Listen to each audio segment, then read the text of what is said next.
students, welcome to the new video of DK Goyal Full Book Solution Series. So students, आज की video में हम करने वाले हैं कैश बुक चैप्टर का क्वेश्चन नंबर सेकंड।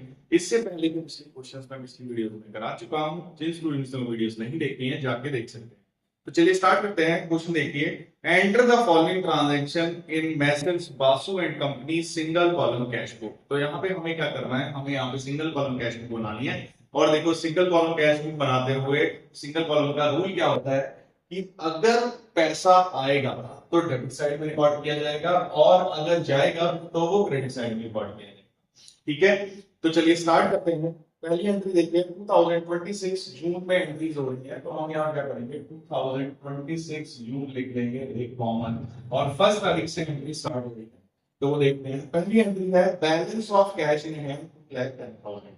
तो balance of cash in hand का मतलब क्या होता है कि ये कैश बुक पुरानी है और हर महीने बैलेंस को क्लोज किया जाता है और नेक्स्ट मंथ उसको ओपन कर दिया जाता है। तो यहाँ बैलेंस का मतलब क्या है, हमें यहाँ पे बैलेंस को ओपन करना है। तो जब बैलेंस को ओपन करते हैं तो हम लिखते हैं टू बैलेंस पीडी। क्या लिखते हैं, टू बैलेंस पीडी। तो यहाँ लिखा जाएगा टू बैलेंस पीडी और अमाउंट हमारी है 2 लाख।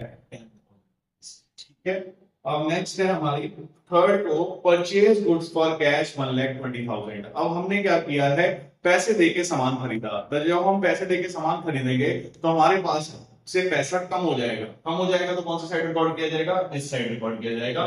तो मींस यहाँ हम लिखेंगे 3 को कम हो जाएगा। और कम क्यों हुआ है हम उसकी वजह लिखते हैं। तो यहाँ कम हुआ है पैसा क्योंकि हमने करी है परचेज। तो यहाँ आएगा बाय परचेजेस अकाउंट, अमाउंट है इसकी 1,20,000। ठीक है, अब नेक्स्ट है 7-8 को परचेज गुड्स 35,000। परचेज गुड्स का मतलब हमने सामान खरीदा और उसके बदले में पैसा दे दिया, क्योंकि यहाँ पे ना पैसा लिखा है ना लिखा है किसी का नाम। तो जब किसी का नाम ना लिखा हो और ये ना लिखा हो कि सामान उधार खरीदा गया है तो हम मानेंगे इसमें पैसा देके सामान खरीदा गया है। तो इट मींस यहाँ क्या होगा कि पैसा कम हो जाएगा और सामान आ जाएगा। तो देखो पैसा कम हो रहा है तो फिर से क्या हो रही है, ये हो रही है परचेज। तो इट मींस 7-8 को पैसा कम होगा तो क्रेडिट साइड में आएगा। लिखेंगे फिर से बाय परचेज अकाउंट। अमाउंट कितनी है इसमें, अमाउंट है इसमें 35,000। तो ये आ गया 35,000। अब देखते हैं next, purchase goods from Dilip 1,50,000। अब हमने क्या किया है, सामान खरीदा है दिलीप से। तो अकाउंट्स में कभी भी किसी का नाम लिखा होता है तो इट मींस ये एंट्री उधार में हुई है, और जो हमारी कैश बुक है उसके अंदर उधार की एंट्री नहीं आती है। ठीक है, तो इट मींस यहाँ पे ये एंट्री को हम यहाँ रिकॉर्ड नहीं करेंगे। अब चलिए नेक्स्ट देखते हैं 13 को purchase goods from Dilip for cash 40,000। अब हमने फिर से सामान खरीदा पर इस बार हमने उसको पैसा दे दिया। तो पैसा दे दिया तो पैसा कम हो जाएगा, कम हो जाएगा तो कम वाली साइड रिकॉर्ड करेंगे, कम वाला पैसा इस साइड रिकॉर्ड करते हैं। मींस 13 डेट को क्या होगा, 13 डेट को हमने फिर से परचेज करी है तो हम लिखेंगे बाय परचेज अकाउंट।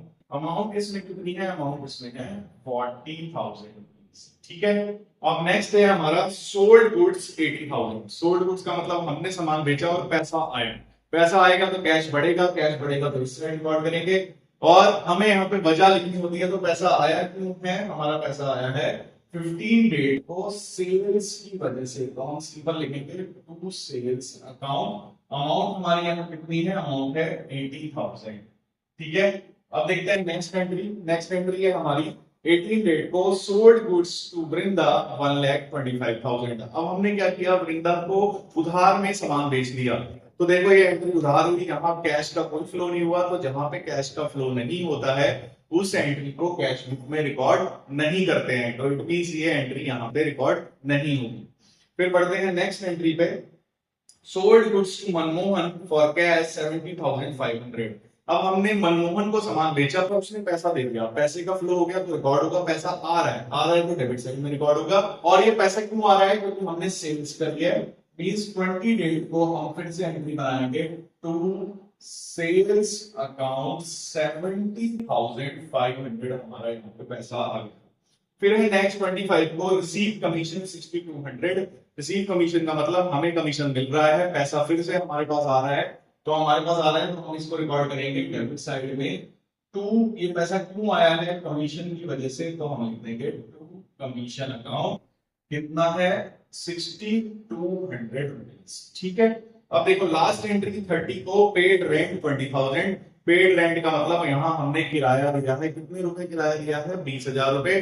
तो पैसा यहाँ गया होगा, तो गया होगा तो कौन सा साइड रिकॉर्ड होगा, क्रेडिट साइड पे रिकॉर्ड होगा। मींस 30 डेट को हम लिखेंगे बाय रेंट अकाउंट। रेंट कितना है, 20,000 रुपीज।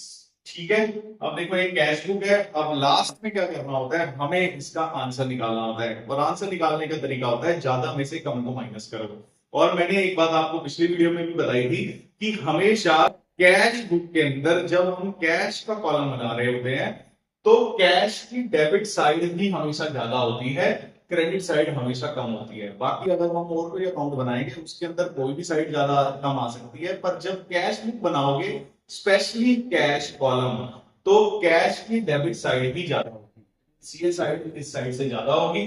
तो सबसे पहले हम इसका टोटल करेंगे और यहाँ पे लिखेंगे, तो इन सब का टोटल करके हमारी वैल्यू आएगी 3,66,700 रुपीज। ये इसका टोटल आ गया। अब यही वाला टोटल हम यहाँ पे शिफ्ट कर देंगे, तो टोटल 366,700, इसमें से ऊपर इन सबको प्लस करके इसमें से माइनस करेंगे तो हमारी वैल्यू बचेगी 1,51,700 रुपीज।